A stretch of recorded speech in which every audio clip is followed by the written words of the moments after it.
Hello, and welcome to Let's Play Nioh, Episode 10, The Demon of Mount Hiei. Again, I don't know how to pronounce the mountain's name. Hiei is my best guess. Or Hai. This mountain is very famous. It's northeast of Kyoto. It was seen as a sort of barrier between the areas and the barrier in folklore from evil reaching to Kyoto. It was well known for the Buddhist temple, Buddhist monks that lived up there.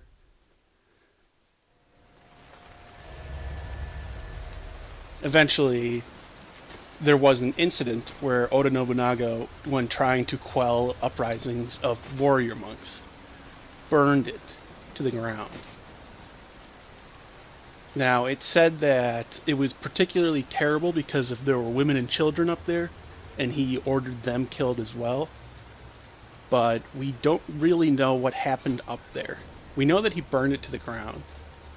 We don't know that there were women and children because of all of the accounts of that come from people in Kyoto looking on at Mount Hiei. So whether or not there were women and children there is unknown. There should not have been because it was a Buddhist temple, and that was kind of the idea of giving up the lustfulness of wanting women for the Buddhist monks.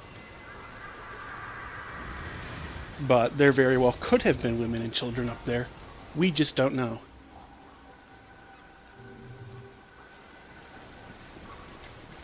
This is another level that I find a little bit confusing. It's not the hardest to navigate. Also, we're introduced to foxes.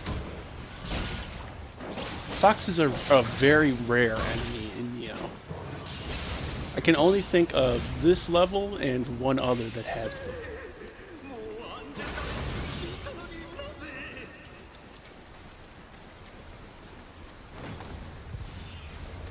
Also, as we go around and we'll be getting Amrita from corpses, they'll be telling the tales of the warrior monks and soldiers up on Mount Hiei from the uprising and quelling by Oda Nobunaga.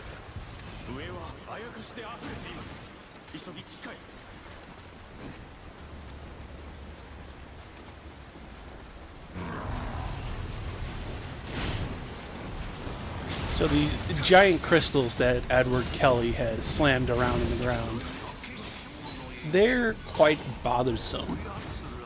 They cause enemies to regenerate health. So even as I'm fighting him, he's regenerating health. I think it might buff their damage as well, but I'm not 100% sure on that.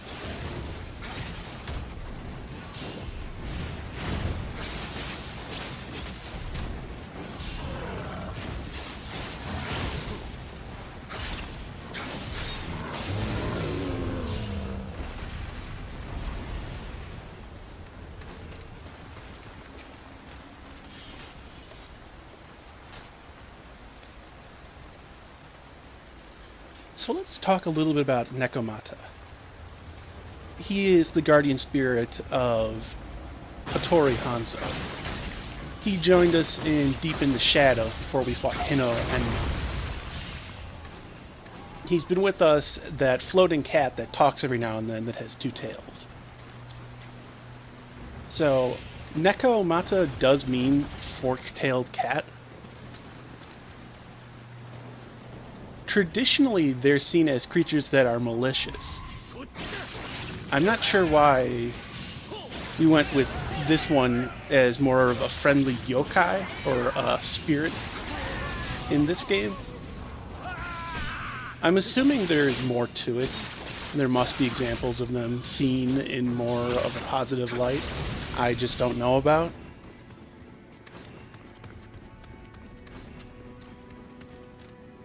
There's also the Baka Neku, which is very similar, but they're just seen as more so cats that are mischievous. Both walk on hind legs, both are seen as having long tails, both are the results of cats living long lives.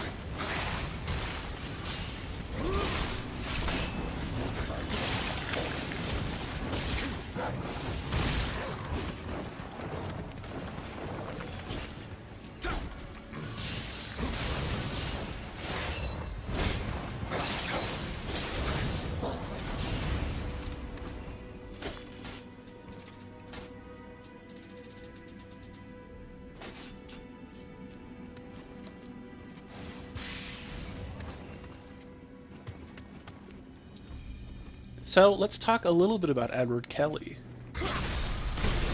Edward Kelley is dead as of the time of this game.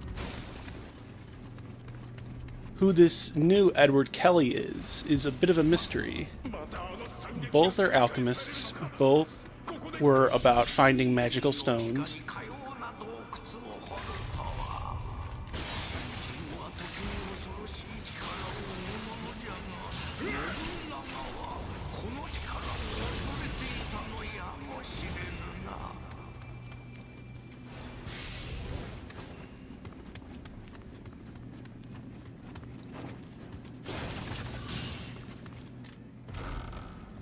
So Edward Kelley was seen as a sort of spirit medium.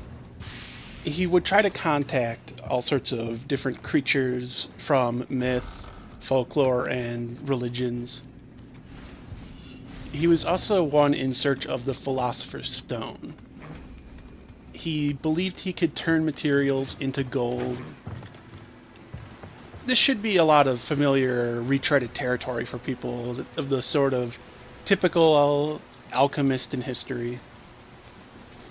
He worked with a man called John Dee, who was quite similar, but John Dee was actually the spy master for the Queen of England.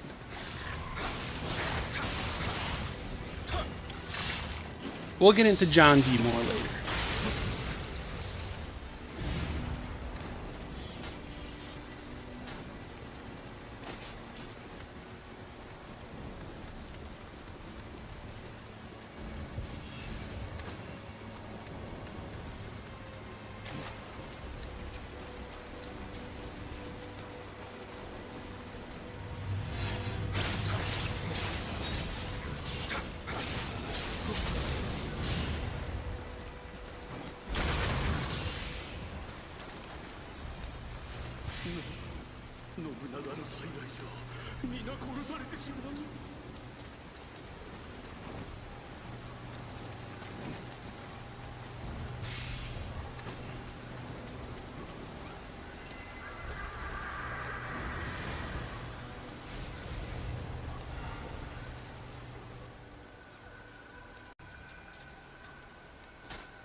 Here I was just going through my armor sets to see if there was anything a little bit better I could equip, or anything that looked a bit nice.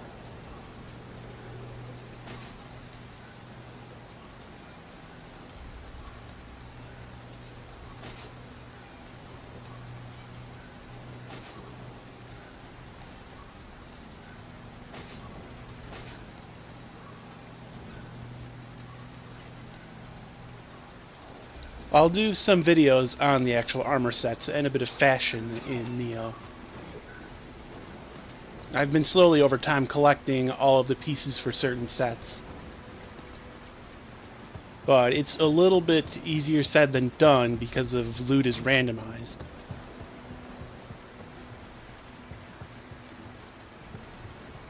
It's not like Dark Souls in that, where in Dark Souls, when you defeat a boss or an enemy, they drop specific gear. Loot in Nioh is very random.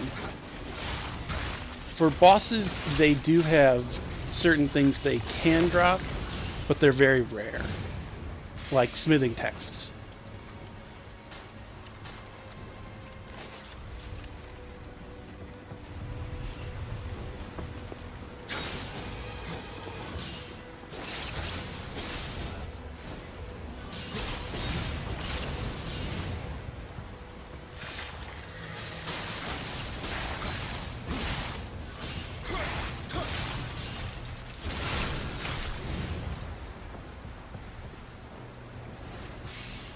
Let's talk a little bit about the Chinese zodiac, or not exactly the zodiac, the celestial creatures.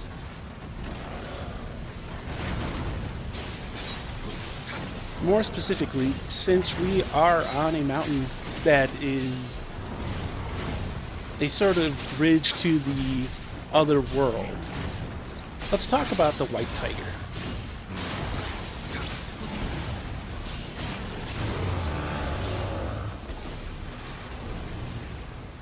The white tiger is known for its association with wind and righteousness.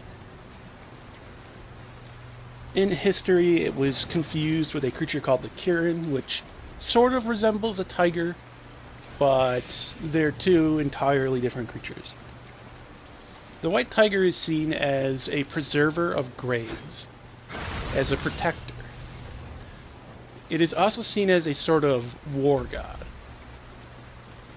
God of all animals, god of mountains.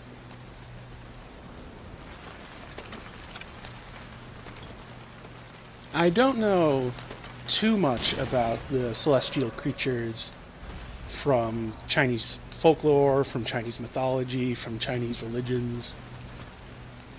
There is the dragon, though. There's the red bird, and I believe it's turtle, tortoise, or even snake. And I think the red bird is also confused with the phoenix sometimes. Which sounds pretty easy because of phoenixes are red birds.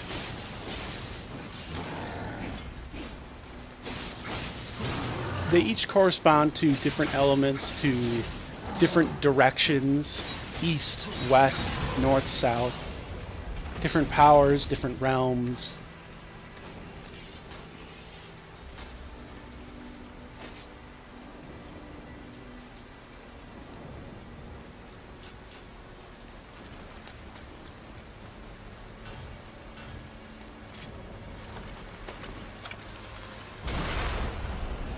This was also when I learned you can't headshot this creature. I'm trying to remember what this one is called. The Oniodo, something along those lines. They're seen as like Buddhist priests that have fallen, that have gone down the wrong path, that are no longer... I don't know how to say... Not abstinent, not celibate. No longer pure? No longer pure of mind.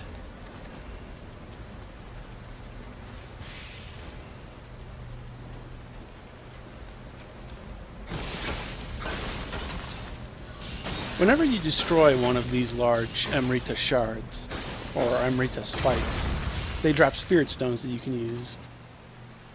This is a good level for farming them. You can do it over and over again and keep breaking them and getting more. The reason for you to farm them is that, they help a little bit with leveling.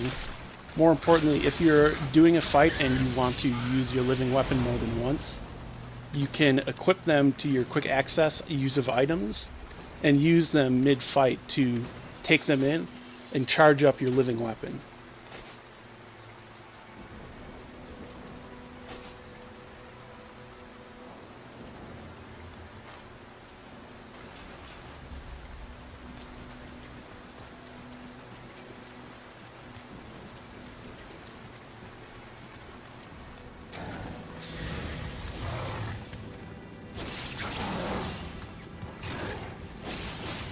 Something Arkan Black said in the thread is that you can actually tell when Amrita fiends are going to explode. Is that the crystals on their back grow brighter and brighter.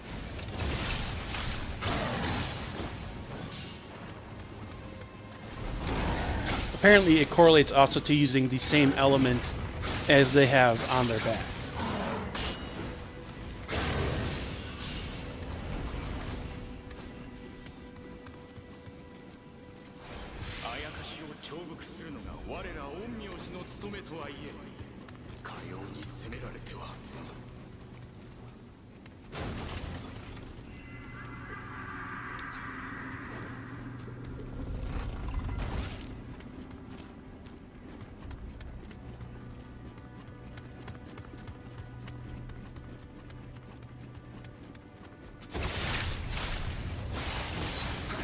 So there are all of these underground passages underneath Mount Hiei in this level. I'm not sure if there is any history to that. If there were underground passages for the warrior monks, for the supposed women and children, It's possible, but as far as I know, the entire place was burned to the ground by Oda Nobunaga. But it was rebuilt. And even today, those same monks still use it and call it home.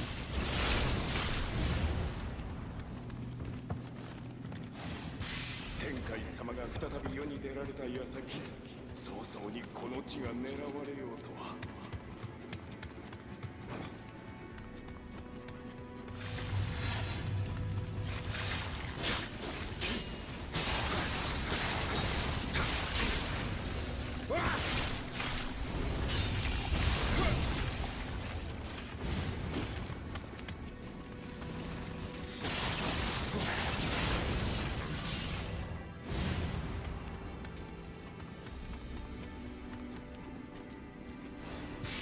何やら鬼とは違うよからぬものが紛れ込んでおるようだ。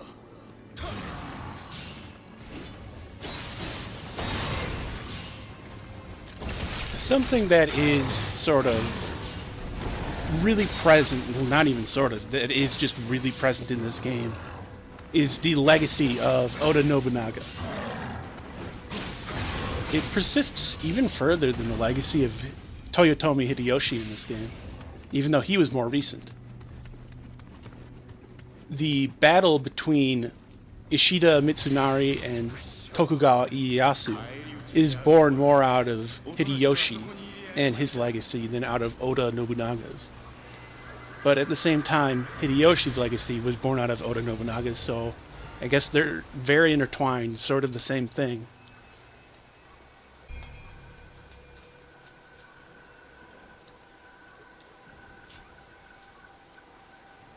But it isn't completely surprising given the time period and how popular Oda Nobunaga is in pop culture, in Japanese culture. This is a Tecmo Koei game, and they love Oda Nobunaga.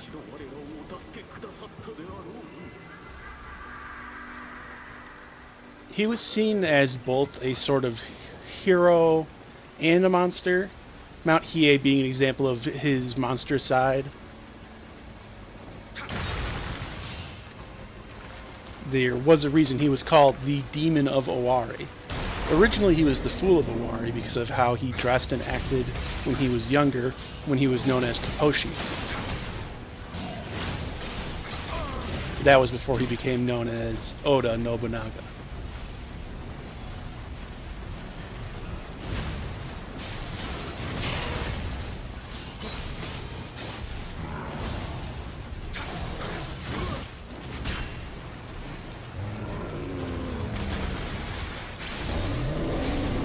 I'm trying to remember who gave him the name Oda Nobunaga. I believe it was Takugen Shun. But I could be wrong on that. I'm trying to remember from the Oda's Nobunaga, the Nobunaga's Ambition Let's Play. It is hard to keep track of all of these different people and names and what they did.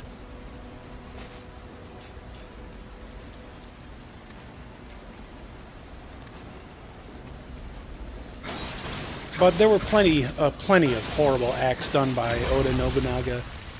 Military acts, his taking of the capital and then making the shogun his puppet, his hiring of Matsunaga Hisahide, who again was the man who betrayed his master, killed the shogun, burned the Buddha.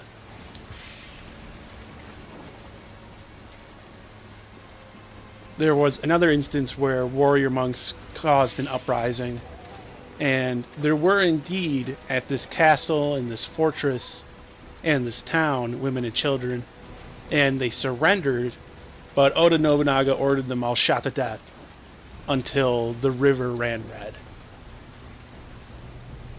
Oh, look, a hot spring. Do not worry, later on I will be unlocking new underwear for William.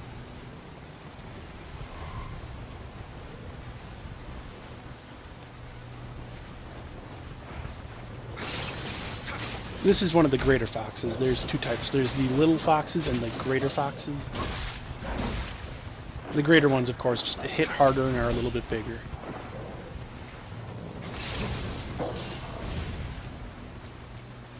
I don't know that they're supposed to be kitsune.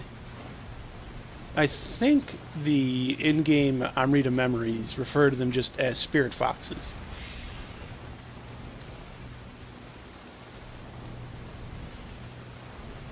Oh look, it's Nioh.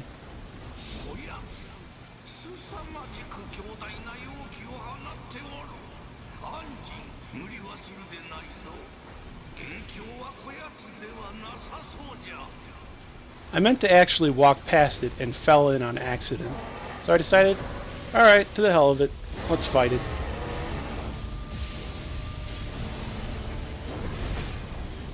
This version of Nioh is tougher, has more health, hits harder. More importantly, it is regenerating its health because of the crystal spike. You'll generally want to go for the crystal spike first. I chose to fight the monster itself. Something I couldn't tell when originally looking at this boss is that that face is supposed to be a monkey face. If you want to read more information on Nioh, I've recently added more information to the information section of the Let's Play. I'll be going more into Nioh and about it, what it is exactly. It is a sort of chimera.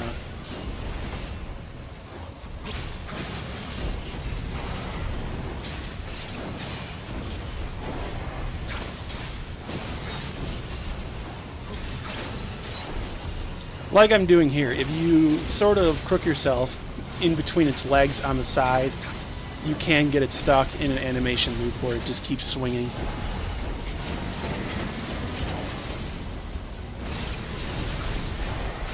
And the Nioh, like before, is weak to water.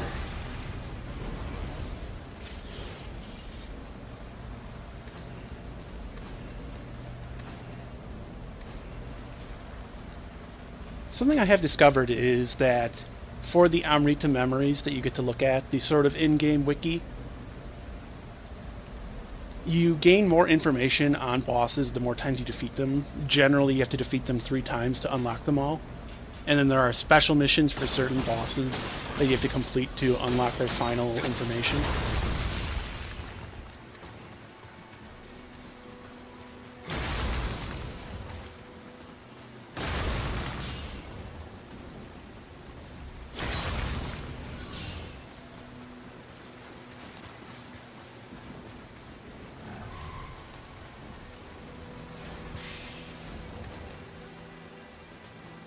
And say bye-bye to that Amrita fiend.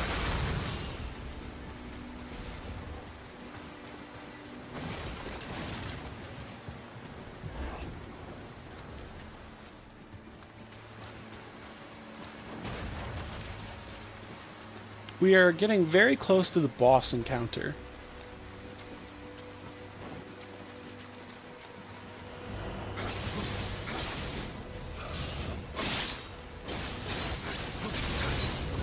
Also switching to low style so that I can hit an enemy lower to the ground. You don't see me use it too often, but it is very effective. Also, did I seriously not pick up that Kodama that was just sitting there? Oh no. I look pretty silly now. Here's a technique.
Alright, it is time to fight the White Tiger.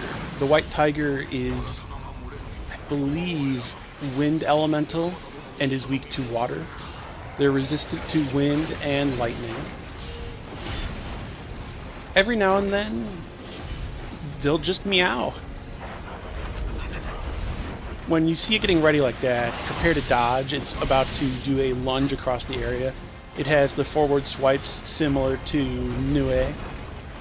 I almost wonder if they're based off the same model. Similar to Nioh, the tail spin. This was an attack I did not know about. I did not know about the tail grapple. The first time this had ever been used against me.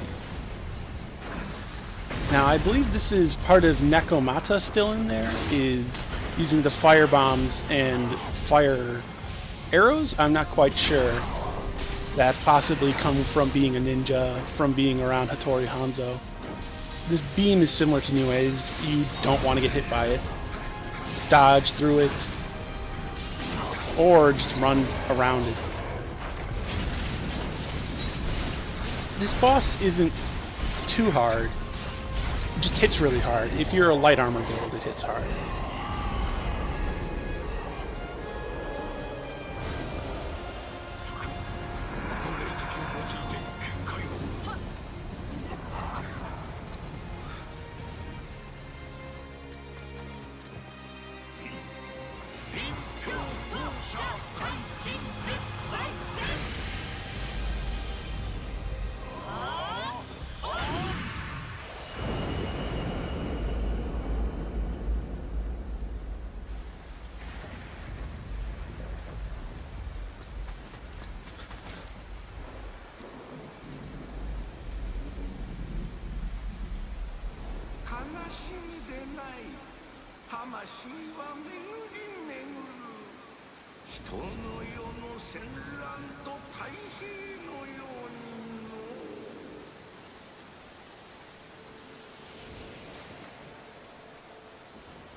これで今日の都はひとまず安泰でしょう。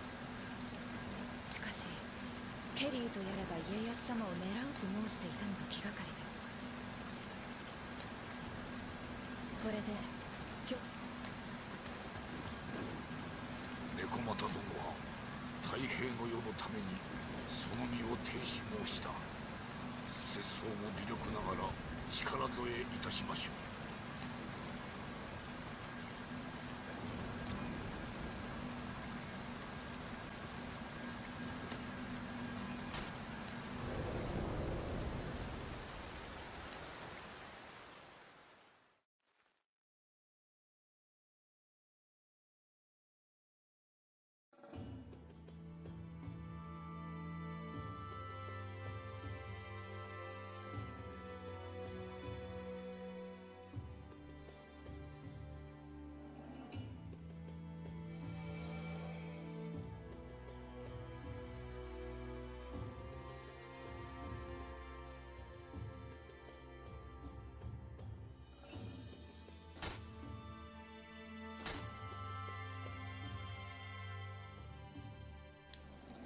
Now it's time to finish up the submissions of the region before going forward.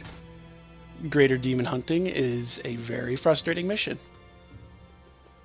You'll see why in just a moment. But again, we're heading to the underworld, the sort of bridge between the afterlife and the here, the now.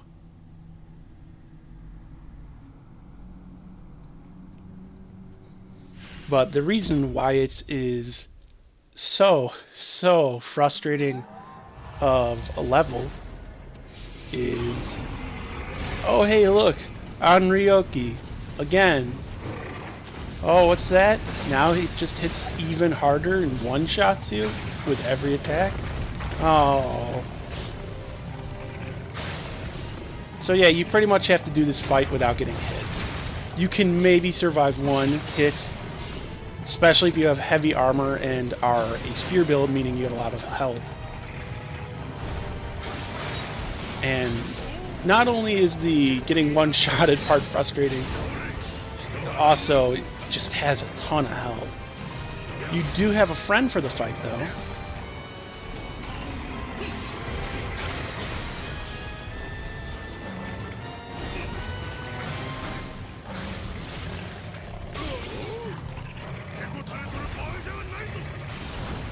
So, the friend for the fight is Sakata Kintoki. He is a mythical figure. He was a warrior who would go up into the mountains and fight great monsters. He was seen almost like a monster himself, with the associated, unfortunately, red skin of an Oni. It was the idea that his cheeks would turn red, and he would turn red from overexerting himself. He is going to be dealing most of the damage for this battle, because he will hit way harder than you do.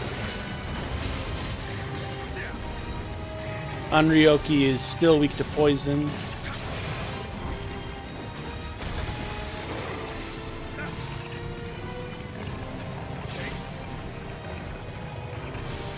Generally how you want this fight to go is you want to try to distract Onryoki while Kintoki does more of the damage. If he goes down, you can wait for Onryoki to do the big slam attack on the ground and then pick him up, because otherwise Onryoki will just run up and slam you while you're trying to pick him up. And there's the fight done.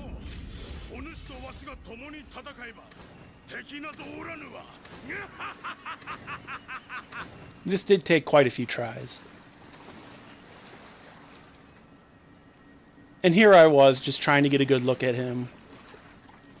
I'm about to bow to the side. Not for any nefarious means, but so that I can get a good look at his head.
元忠殿は我らにケリーめから家康様をお守りするよう命じられた。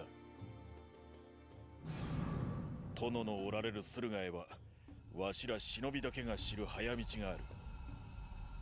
我が父祖の地である伊賀を越えて参ろう。ウィリアムよ、ケリーを追わねばならぬはお主とて同じ。共に家康様のもとへ急ごうぞ。